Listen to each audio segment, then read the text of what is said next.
Bonjour les amis, j'espère que vous allez bien. Donc aujourd'hui, l'histoire que je vais vous présenter s'intitule Un pas à la fois. C'est une histoire qui a été écrite par Émilie Laboissière et qui est illustrée par Hélène Lescaute. Encore une fois, on dit un gros merci aux éditions Coup d'œil qui nous permettent la lecture de cette histoire.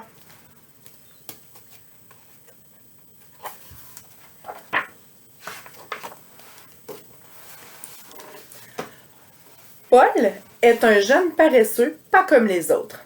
Alors que tous les paresseux adorent faire la sieste, il rêve de partir à l'aventure et de monter jusqu'au sommet de la montagne voisine. Pourquoi ne pas y aller aujourd'hui?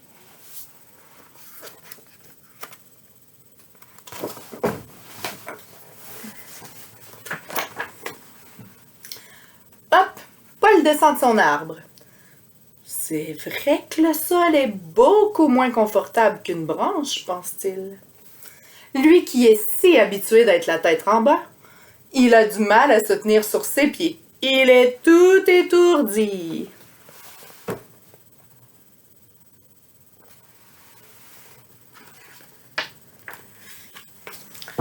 Tout à coup, boum! Il se retrouve par terre. Un drôle d'animal en forme de ballon l'a fait tomber. C'est un tatou et il s'appelle Tom. Il est désolé de l'avoir bousculé. Paul lui parle de sa grande aventure et lui propose de l'accompagner. Tom accepte avec plaisir.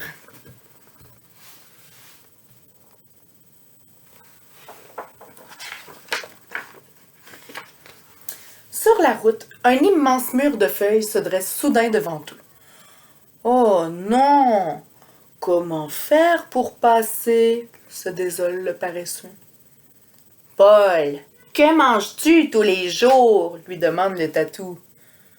Des feuilles? Pourquoi? Eh bien, voilà notre solution, s'exclame Tom.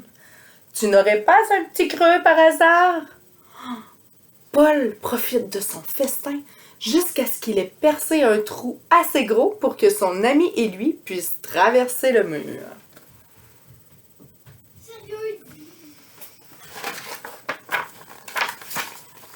De l'autre côté, Paul et Tom se retrouvent devant un énorme étang, impossible à contourner. Zut! Comment faire pour traverser? Je ne sais pas nager, dit Paul. Pas de panique, il y a toujours une solution. Prenons cette grosse branche et utilisons-la comme radeau, propose Tom.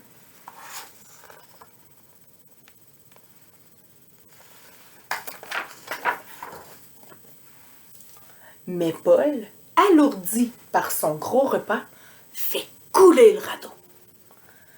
À l'aide! S'écrient Tom et Paul en chœur. Alors qu'ils essaient de nager sans y parvenir, un gentil crocodile surgit et les mène jusqu'à la rive, sains et saufs. Mais un peu trempés.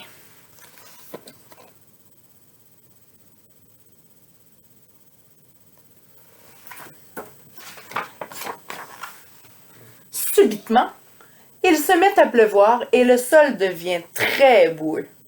Les deux amis ont de la difficulté à marcher.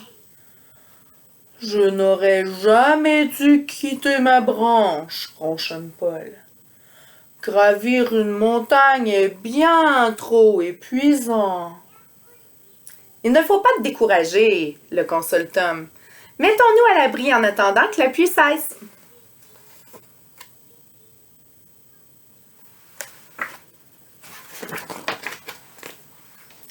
Le paresseux et le tatou s'approchent d'une grotte. Lorsqu'ils entendent un bruit menaçant provenant de l'intérieur.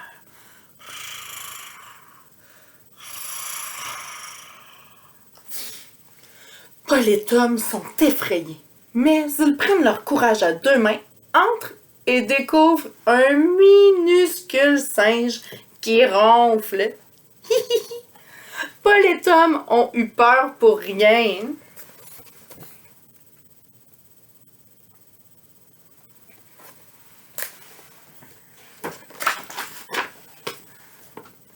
Quelques instants plus tard, le soleil réapparaît. Un arc-en-ciel se forme même dans le ciel. Les deux amis sortent de la grotte ébahis. Nous sommes presque arrivés, s'exclame Paul en apercevant le sommet de la montagne. Il ne reste plus que quelques pierres à gravir. Monte sur mon dos, Tom. Je peux mieux m'agripper que toi avec mes longues griffes.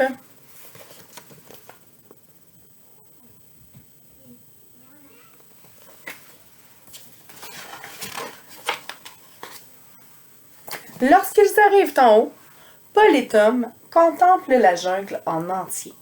Ils sont très fiers de tout le chemin qu'ils ont parcouru.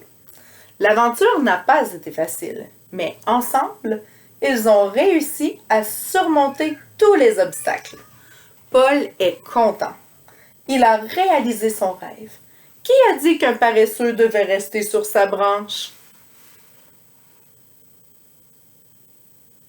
Fin de l'histoire. On se retrouve demain. Bye bye.